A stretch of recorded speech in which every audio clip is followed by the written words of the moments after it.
Leute, geht zu dem Konzert. Ja, ljudje grejo na koncert stale. Ronja Räubertochter. Okay. Ja? Ja, razbojniške Ja, hči. razbojniški, ja. Genau, zum Beispiel, weil Das das... sem gledala zadnjič tudi film. Ich habe jetzt eben gerade wieder den Film gesehen und es ist einfach ein Mädchen, das vor nichts Angst hat und nur gesagt bekommt, wovor sie Angst haben wird und soll. Und dann sagt sie, nee, ich gehe da jetzt hin und schau der Angst ins Gesicht. Das finde ich spitze. Und es ist ja auch ein Buch, in dem Autoritäten hinterfragt werden. Sie stellt sich ja gegen den Vater und die Tradition. Sie sagt, ich will keine Räuberin werden. Pravi, da se očetu tudi pove, jaz nočem biti ropar, ne? Da se nekako upre družinski tradiciji tudi. Ne? A kateri je bil pa trenutek, ko je spoznala, da je pisateljica, ali je bila kakšna resnična oseba, mentor na njeni poti, da je postala? Gab es zum Beispiel jemanden, also diesen Schreiber, das man zum Beispiel so als Mentor für mein Schreiben bezeichnet oder ein Ideal oder ein Vorbild? Oder wann haben Sie dann irgendwann entdeckt, jetzt bin ich Autor und das ist gut so und da werde ich erfolgreich sein? Gab es einen Moment? Nein. Also, Torej, ich hatte einen Deutschlehrer, der natürlich irgendwann gesagt hat, hey, du kannst ja schreiben. Ja, ki je rekel, ti pa znaš pisati. Er hat mir dann gesagt, ich soll mich beim Treffen junger Autoren bewerben. Naj prijavim na razpis za mlade avtorje. Das ist ein Wettbewerb für Jugendliche in Deutschland. Za mladostnike, to je v bistvu en tak natečaj, v bistvu za mlade pisce. Und ich habe mich jahrelang beworben und natürlich nichts gekriegt. Vsako leto sem se prijavila na to in nisem ničesar dobila, ni bilo nobenega odziva. Und mit 17 bin ich dann zum ersten Mal eingeladen worden nach Berlin. Ich komme ja eigentlich nicht aus Berlin, sondern aus Süddeutschland. Nisem iz Berlina, ampak iz vzhodne Nemčije. In pri 17 letih so me potem prvič povabili na takšen literarni. Und da hatte ich meine erste Lesung. Takrat sem imela prvo branje svoje pri 17. Das heißt, ich lese länger als 20 Jahre vor. Da je zdaj od tega že več kot 20 let že berem. Ich habe, was am allerwichtigsten war, ich habe endlich andere Jugendliche kennengelernt, die auch schreiben. Sem spoznala potem druge mladostnike, ki so tudi pisali. Weil wenn man Sport macht, gibt es einen Sportverein oder für Musik, man kann eine Band gründen oder... Potem poznaš ljudi, ki se ukvarjajo s športom, če si glasbenik, potem poznaš druge glasbenike. Aber für schreibende Jugendliche gibt es sowas nicht. Zdaj, da bi bilo neko društvo za pisatelje, tega pa nažalost ni. Es gab dann ein paar Jahre später bin ich wieder zum Treffen junger Autoren gefahren und da gab es einen Workshop. Und der wurde gehalten von zwei Kinderbuchautorinnen. Der Waltraud Levin und eben der Mirjam Pressler, die auch in Landshut wohnt. Weil er wohnt in Landshut. Und die haben eben einen Workshop über Kinderbücher gemacht. Und ich habe was geschrieben und die sagten, hey, du kannst das ja. So. Aber ich wollte nie Schriftstellerin werden, weil ich gerne finanzielle Sicherheit habe. Da bi postala pisateljica, želja ni bila zaradi tega, ker bi rada od tega živela.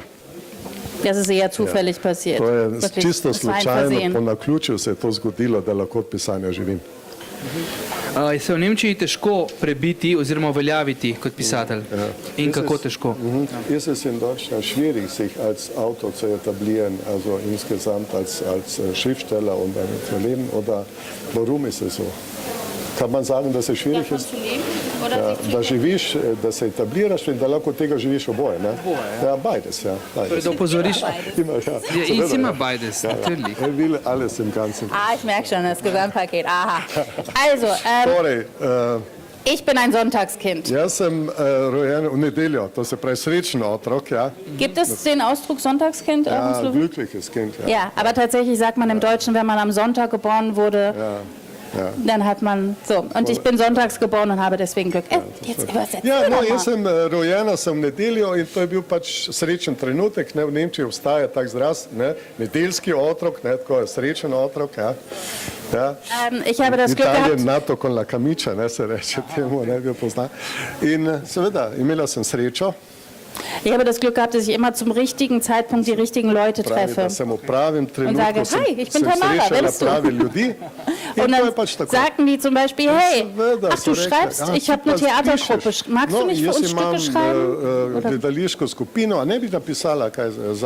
Und als ich mein erstes Buch geschrieben habe, war eine Freundin von mir da, jemand, der gerade Bewerbung für einen Wettbewerb für Kinderliteratur durchlesen musste. Und so kam das, dass ich irgendwie über Umwege dann eine Agentin gefunden habe. Und also ich habe immer Glück gehabt. Genau. Davon leben ist natürlich schwierig. Wir leben ja nicht vom Verkauf der Bücher, sondern von eben den Preisen oder von Workshops und Lesungen. So. Genau. Das ist hart. To je težek poklic, težko delo. In kaj je nekako največje zadoščenje oziroma zadoščenje, ki ga sreča na tem, kaj pač vrača? Ja.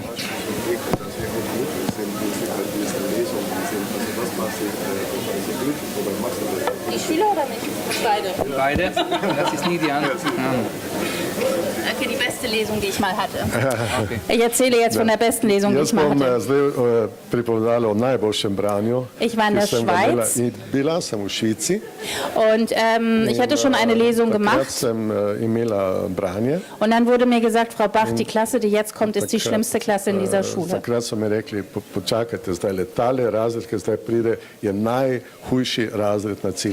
Wenn Sie die Lesung abbrechen wollen, brechen Sie die Lesung ab. Sie müssen das nicht durchziehen. Če hočete prekiniti to branje, ker bodo pač otroci tako nemogoči, potem napravite to. Ni potrebno, da vztrajate do konca. Ich hatte also ein klitzekleines bisschen Angst. Ja, in malo me je bilo pri vsem tem tudi strah.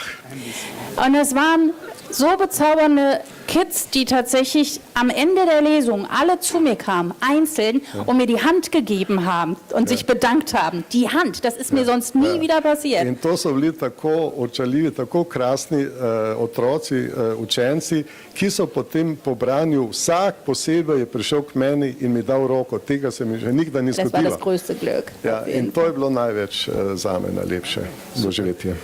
Hvala, ker ga je delila z nami. Povejte nam, Luiza in Jana, glavni junakini knjige Ostanki poletja, sta to tipični junakini današnjega časa, tipični najstnici? Teenager unserer Zeit, oder wie würden Sie sagen? Sind das typisch für unsere Zeit, die beiden Mädchen drinnen? Gibt es den typischen Teenager? Ja, obstaja typischen najstnik? Nein, das sind natürlich literarische Figuren. To sta literarni junakini. Če literarni junakini predstavljata nekako odraz časa. No? Diese Figuren auch ein bisschen so die Zeit darstellen, in der wir leben, also die Zeit, also ein bisschen. Ja, sind das so typisch für diese Zeit auch ein bisschen? Weiß ich nicht. Tega ni mogoče. Ja. Okay, drugo vprašanje je povezano z njima dvema. Kako je podcenjeno prijateljstvo v teh časih? Ob die Freundschaft in unserer Zeit noch ein bisschen unterschätzt ist, dass wir nicht so viel Wert an dieser Freundschaft insgesamt in der heutigen Zeit legen. Das glaube ich nicht. Ja, tega ne verjamem, da je prijateljstvo podcenjeno v današnjem času. Ich glaube, viele, auch gerade Teenager, definieren sich auch über Freundschaft. Veliko najstnikov je, ki se definirajo ravno skozi prijateljstvo. Die Frage ist natürlich immer, ob das gute Freundschaften sind. Ja. Man hat ja auch viele schlechte Freundschaften. Seveda je tudi drugo vprašanje, ali so to pristna prijateljstva, ker imamo seveda veliko prijateljstv, ki niso tako pristna, ki niso tako dobra. Ja?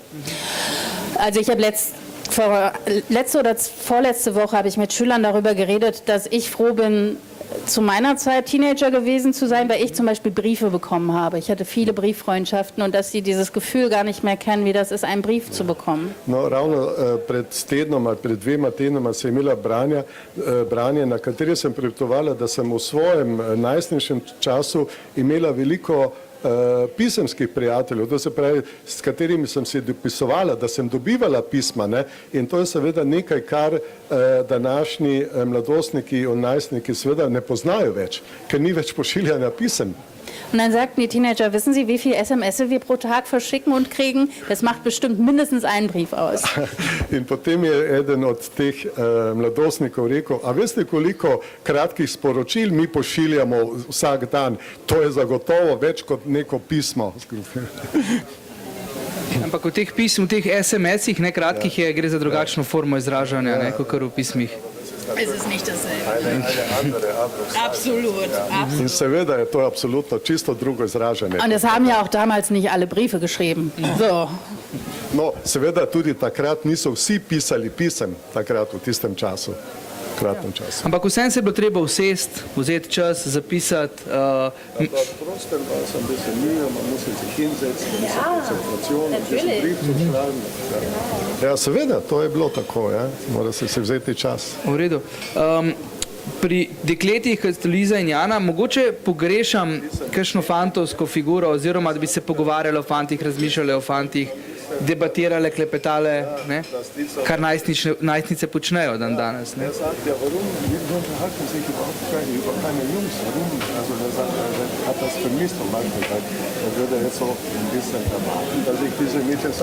Weil es bei Mädchen immer um Jungs geht? Ja, gre vedno za fante. To je tipično fantovsko vprašanje. Ne? Mi mislimo, da ja, vi glauben. Ich merke das. Ja, sem že opazila. Es gibt tatsächlich Phasen, wo Männer überhaupt keine Rolle spielen. Es tut mir leid, es tut mir wirklich leid. Obdobje, ja, zelo mi je žal, da je tako, ne? Ampak obstaja seveda obdobje pri odraščanju deklet, ko fantje ne igrajo sploh nobene vloge, na žalost. Und gerade Jana ist ja noch sehr, sehr jung. Die ist ja 13. Die wird ja erst 13. Und natürlich gibt es da die Mädchen, die sich alle verlieben, aber es gibt auch Mädchen, für die spielen Jungs einfach gar keine Rolle. Vor allem, wenn zu Hause so viel los ist. Ja, recimo, če se toliko stvari dogaja pri tej starosti, pa res včasih za dekleta fantje sploh niso pomembni, ali pa še niso pomembni. Und dann ist ja auch noch dieser Altersunterschied zwischen den beiden. Die reden ja am Anfang eigentlich gar nicht miteinander. Also Jana kommt ja immer, um Freundschaft zu suchen oder Anschluss zu suchen, und Luise schubst sie ja erstmal immer so ein bisschen weg. In seveda, ne, tukaj pomeni tudi to, da gre za starostno razliko med obema, ne, ker ena hoče se pogovarjati z njo in druga jo nekako odrine v stran, to se pravi, da noče dialoga, tako da v bistvu sploh noče komunikacije z njo. Ampak ravno mlajša je precej bolj drzna. Aber die Jüngere, die ist schon ein bisschen frech. Ja. Ja, seveda. Warum? Ja, warum? Warum sie frech ist. Na frech, ein bisschen couragener. So ein bisschen couragiert, so ein bisschen energisch. Da Initiativo za prijateljstvo. Sie gibt ja diese Initiative. Sie ist ein bisschen, sag ich mal, die kommt mehr aus sich heraus. Ach so, jetzt. Für die Leute, die das Buch nicht gelesen haben. Die Geschichte wird aus zwei Perspektiven erzählt. Zgodba se pripoveduje iz dveh perspektiv. Und Jana, die jüngere von beiden, ihre Geschichte fängt an ihrem 13. Geburtstag an und ihre Eltern vergessen tatsächlich ihren Geburtstag. Gre za dve dekleti, mlajša Jana je stara 13 let in je tako, da starši pozabijo njen rojstni dan. Pozabijo, ja. Und zwar, weil es gerade größere Probleme in ihrer Familie gibt, nämlich den Bruder, der im Krankenhaus im Koma liegt. In seveda je to zato, to ni naključje, temveč zato, ker je v družini mal večji problem, in sicer gre za to, da je starejši brat v komi, v bolnišnici, in potem je vse drugo seveda sekundarno. Und aus dieser Trauer und der Wut den Eltern gegenüber auch entscheidet sie, es ist jetzt Schluss mit traurig. Und es muss jetzt was anderes passieren, weil sie ist jetzt auch 13, sie ist jetzt auch ein Teenager und kein Kind mehr. Die Dinge müssen sich irgendwie ändern. Und sie sagt ja dann, ich muss mich über irgendwas freuen. Also das hat schon eine Energie, die nach vorne geht, die einfach nicht so starr ist wie das Warten am Bett ihres komatösen Bruders. In seveda ta dogodek je nekje povod, da pravi, nekaj se mora v mojem življenju spremeniti, nekaj se mora zgoditi, in pravi, konec s to žalostjo, konec s tem traumatičnim doživetjem, jaz se moram veseliti, nekaj se mora zgoditi, da bi presegla tole travmo, ki se je zgodila v družini. Kako da si je pa izbrala ravno Luizo, ali je to šlo za neko naključje ali...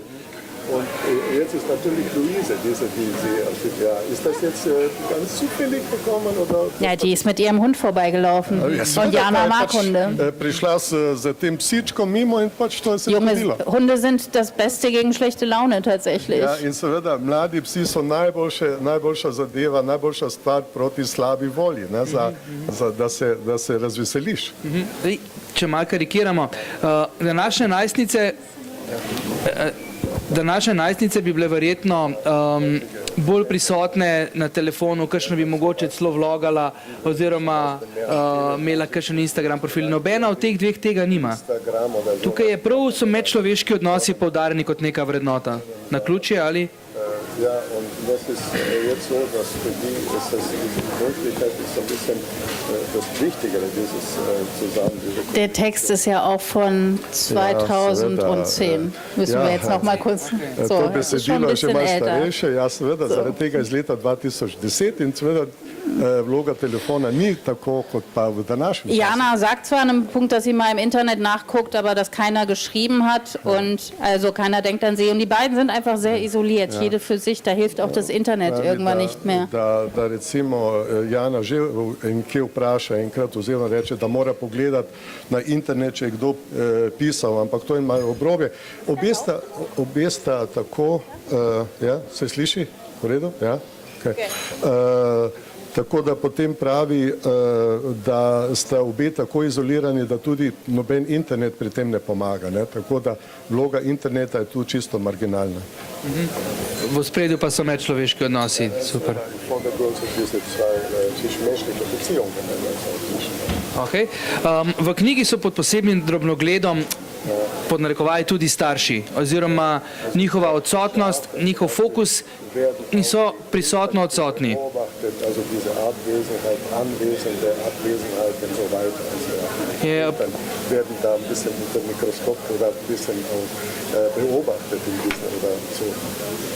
Je to nalašč ali je to v podporo zgodbi ali so starši pač postavljeni v pozicijo, kot jih vidi najstnik?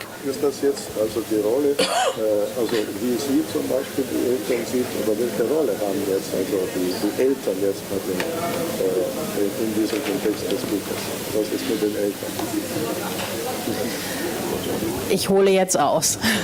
Zdaj moram malo na širše malo obrazložiti. Erst zuhören und dann übersetzen, weil es ist, viele meiner Geschichten handeln von, also oder was ich am interessantesten finde an Geschichten über die Pubertät ist der Verlust der Unschuld und nicht der sexuellen Unschuld. Ja.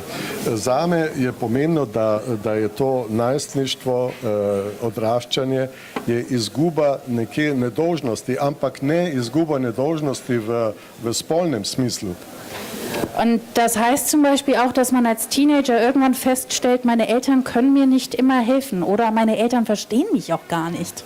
In k temu odraščanju je ob tem odraščanju pomembno tudi to, da mladostnik včasih spozna ali pa spozna, da mu starši ne morejo več pomagati ali pa da ga enostavno ne razumejo. To spoznanje je pomembno. Und es ist natürlich eine dramatische Zuspitzung in dem Buch. In seveda se tu zgodi potem dramatično, se to zaostruje v tem besedilu tudi. Ne? Aber mich ärgert es eigentlich eher, wenn ich perfekte Eltern in Jugendbüchern antreffe, die auch immer Zeit haben, die auch immer alles verstehen, die nie gestresst sind und die immer das Richtige sagen und immer die richtige Lösung haben. Sowas kenne ich von mir nicht, von meinen Eltern, von meinen Freunden und deren Eltern nicht und vor allem auch jetzt von Freunden, die selbst Eltern sind, ja. Weil es alles Menschen sind tatsächlich. Pravi, da jo najbolj moti, ko bere knjige o mladostnikih, v katerih se pojavljajo starši, ki so popolni, ki vedno razumejo svojega otroka, ki vedno prav ravnajo, ki se vedno prav obnašajo, ki vedno prav reagirajo. Pravi, da tega ne pozna niti pri svojih starših, niti pri kakšnih drugih starših, tudi ne pri prijateljih, ki so zdaj starši in pravzaprav to je nekaj, kar v življenju ne obstaja, saj so starši vedno tudi ljudje nujno tudi z napakami. Und es gibt ja auch für uns Erwachsene einfach Situationen, mit denen wir nicht klarkommen. Also ein Kind im Koma zu haben, das muss die Hölle sein. Ja. Da allein schon Worte für zu finden, die richtigen, sich das erst selbst zu erklären, sich das damit rumzukommen und dann auch noch ein Kind zu haben, das da ja auch noch ist, das Eltern braucht, aber dann auch diesen Bruder da hat. Das ist alles nichts, wofür es wirklich eine Anleitung gibt. In seveda je takšna situacija, ko imaš otroka, ki je v komi, ki je v bolnišnici, da je to nekaj nepopisnega, to, kar je nerešljivo, nerazložljivo za starše. To je nekaj, kar je v bistvu, česar se ne moreš naučiti, česar ne moreš predelati. In če ima zdaj ob tem še drugega otroka, ki te potrebuje, je to enostavno vse skupaj preveč, česar starši enostavno potem ne zmorejo. Ravno starši in najstniki so v nekem konfliktu. In ta odnos je lahko tudi nehvaležna pač stvar navdiha.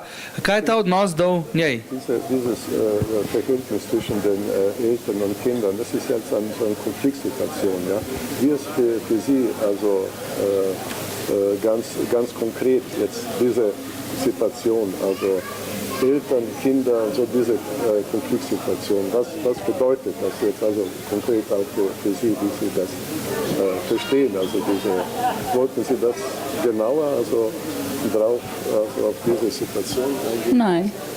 Nein, tatsächlich geht es mir um die Beziehung zwischen Jana und Luise.